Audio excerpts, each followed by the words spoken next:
Selamat pagi teman-teman, kita berjumpa lagi dalam video online ya, pembelajaran online mengenai productive communication skills. Ya, jadi dalam slide berikut ini saya akan mencoba menyampaikan beberapa akibat dari kegagalan komunikasi. Jadi seperti slide di depan Anda itu ya, kegagalan komunikasi dapat menyebabkan hilangnya bisnis, ya, kesalahan, pemborosan, penurunan produktivitas, lemahnya koordinasi dan kooperasi, merusak citra perseorangan atau perusahaan, dan juga frustasi atau permusuhan. Ya. Saya mau ngasih beberapa contoh ini Mas ya, merusak citra perorangan atau perusahaan ya. Kalau citra perusahaan ini berkali-kali terjadi dalam konteks komunikasi via sosial media Mas ya. Sosial media ini salah satu elemen yang membuat komunikasi itu menjadi sangat penting. Karena berkali-kali muncul kegagalan komunikasi atau mungkin konflik atau rasa emosi menyebar karena sosial media. Ya, sosial media ini kan sebenarnya jantung komunikasi Mas, tapi komunikasi secara tertulis ya, written. Kita pernah dengar sebuah kasus di mana salah seorang pasien rumah sakit komplain ya terhadap sebuah rumah sakit melalui sosial media. Ya, melalui sosial media dia. Nah, rumah sakitnya ini rumah sakit internasional, dia meresponnya itu dengan cara yang tidak bijak ya, malah menyalahkan si mbaknya ini, mbaknya yang jadi korban ini. Dia menyalahkan, dia menunjukkan arogansi. Ya, rumah sakitnya terkenal padahal ini di daerah Pulau Mas ya, pusatnya ya. Karena responnya arogan, responnya tidak bijak, ya malah diserang oleh netizen ya di sosial media lagi. Jadi reputasi rumah sakit ini jatuh ya. Itu berkali-kali terjadi Mas ya. Jadi sosial media ini suatu yang sangat krusial ya, banyak perusahaan yang gagal mengelola sosial medianya. Atau contoh citra perseorangan juga pernah terjadi kasus di mana salah seorang mahasiswa S2 lagi, perempuan di Jogja, ini mahasiswanya dari luar kota, menghina-hina orang Jogja gitu ya, melalui sosial medianya, melalui pet. Ya sudah kontan seluruh penduduk Jogja menyerang dia melalui sosial media juga, akhirnya si mbaknya ini juga bahkan diadili ya. Ya diadili. Ya betapa tragisnya ya, hanya gara-gara salah nulis ya. Di sosial media, ini kegagalan komunikasi juga itu Mas. Reputasinya jatuh sampai bahkan diadili. Jadi istilahnya itu statusmu adalah mulutmu harimaumu ya, orang dulu bilang ya, mulutmu harimaumu. Kalau ngomong ya hati-hati, apalagi di sosial media. Begitu kamu ngomong sedikit, yang tahu seluruh dunia, ya seluruh Indonesia bisa tahu.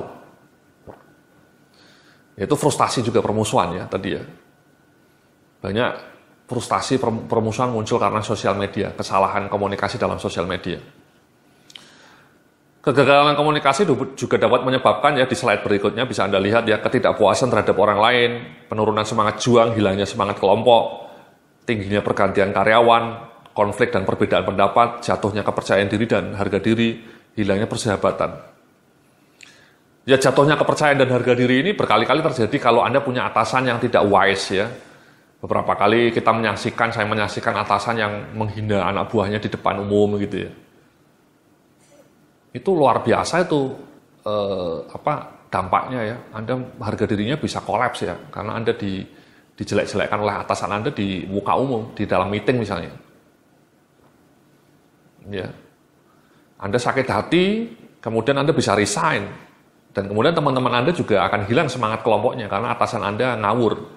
Ya, cuman bisa marah-marah gitu ya. Hilangnya persahabatan juga. Ya. Jadi memang beberapa orang yang mungkin temperamental gitu ya, ketika ngomong itu memang ini Mas ya, temperamental. Ya, jadi itu berkaitan dengan karakter Mas. Beberapa orang memang kepribadiannya lebih santun, lebih wise. Tapi beberapa orang memang kepribadiannya keras. Ya, jadi ngomongnya keras. Sehingga mungkin tidak pandang bulu ya. Itu bisa menyebabkan kegagalan komunikasi. Nah, di dalam slide berikutnya saya menceritakan mengenai beberapa filter komunikasi ini Mas. Ya. Jadi memberikan judgement yang terburu-buru, ya, prejudice. Nah, prejudice ini sering terjadi nih Mas, prasangka ya. Ini penting nih Mas, karena prasangka yang ada di dalam benak kita itu betul-betul memengaruhi kinerja perilaku kita. Jadi kalau kita punya prasangka buruk terhadap anak buah kita, atau kita punya prasangka buruk terhadap rekan kerja, itu betul-betul membuat kita komunikasinya juga menjadi terhalang, ya prasangka. Atau apalagi kalau prasangkanya itu antar divisi ya. Misalnya menganggap divisi saya lebih penting dibanding divisimu itu hanya penghambat, hanya bisa menghambat, tidak bisa kerja, ngawur kerjanya. Prasangka seperti itu akan membuat Anda menjadi tidak termotivasi kerjasama dengan divisi itu. Dan itu betul-betul bisa merugikan kedua belah pihak. Itu namanya prejudice, prasangka. Jadi selalu tanamkan prasangka baik, Mas, kalau bisa, Mas, ya, kalau sama semua orang. Jadi basis komunikasi yang sehat itu ya kita punya prasangka yang baik. Itu kunci, Mas. Kalau kita punya prasangka yang buruk, ya, prasangka yang gelap, yang kelam gitu ya, terhadap orang lain, terhadap divisi lain, ya bisa-bisa komunikasi Anda menjadi patah, ya, menjadi breakdown. Prasangka baik, kemampuan memahami itu penting. Karena saya pernah cerita di video topik lainnya ada namanya istilahnya itu Pygmalion effect, Pygmalion. Jadi prasangka yang ada dalam benak Anda itu memengaruhi perilaku Anda. Jadi kalau Anda prejudice, prasangkanya buruk, ya bahaya. Bisa menodai ya, kerjasama tim Anda. Kurangnya perhatian tadi atensi ya, ini pasti nih ya, cuek gitu ya. Menggampangkan kayak teman tadi saya yang salah naik pesawat itu mungkin kurang perhatian, Mas ya, terlalu pede. Ini pesawatnya pasti ke Bandara Soekarno-Hatta, tahu-tahu turunnya di Lombok gitu ya, ngawur gitu ya, kurangnya atensi itu. Atau stereotype ini, Mas, stereotype ini juga kunci nih, Mas. Stereotype ini istilahnya ya Anda stereotype itu ini, Mas ya, Anda punya persepsi tertentu terhadap sebuah kelompok gitu. Misalnya Anda punya stereotip bahwa suku Batak misalnya itu orangnya keras-keras, stereotip pasti emosional. Itu stereotip yang tidak sepenuhnya benar ya. Tidak semua orang Batak itu keras, padahal di balik kekerasan mereka itu jiwanya halus. Atau Anda menganggap suku tertentu itu orangnya pelit, itu stereotip. Ya, itu juga nggak wise. Atau Anda menganggap suku tertentu itu licik, itu juga stereotip.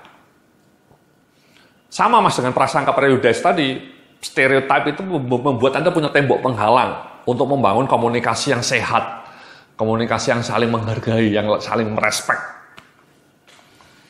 Ya, jadi stereotip ini sama prasangka sama prejudice itu mungkin basis ya, dasar ya. Kalau kita sudah punya prasangka yang jelek, punya stereotip yang buruk, kita tidak akan bisa menghargai orang lain. Lemahnya kemampuan mendengarkan tadi ya. Sama yang terakhir ini, mengabaikan informasi yang bertentangan dengan kepercayaan kita. Ini dalam ilmu psikologi disebut confirmation bias. Confirmation bias. Jadi kita itu ketika membaca media massa gitu ya, selalu misalnya ketika kampanye pemilu dulu ya, kita cenderung akan lebih suka membaca berita-berita yang mendukung pilihan kita dan mengabaikan informasi-informasi yang mendukung pilihan lawan kita. Itu namanya confirmation bias. Itu dalam dunia komunikasi politik ya. Media massa seperti itu. Atau ketika Anda seorang bisnismen, Anda misalnya mau usaha properti, Anda akan selalu lebih suka mendengarkan informasi yang mengatakan properti akan terus booming.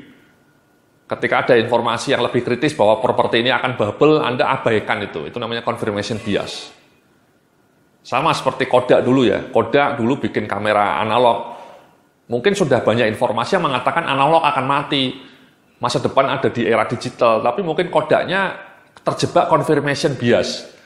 Dia tidak mau mendengarkan informasi-informasi yang bertentangan dengan keyakinannya.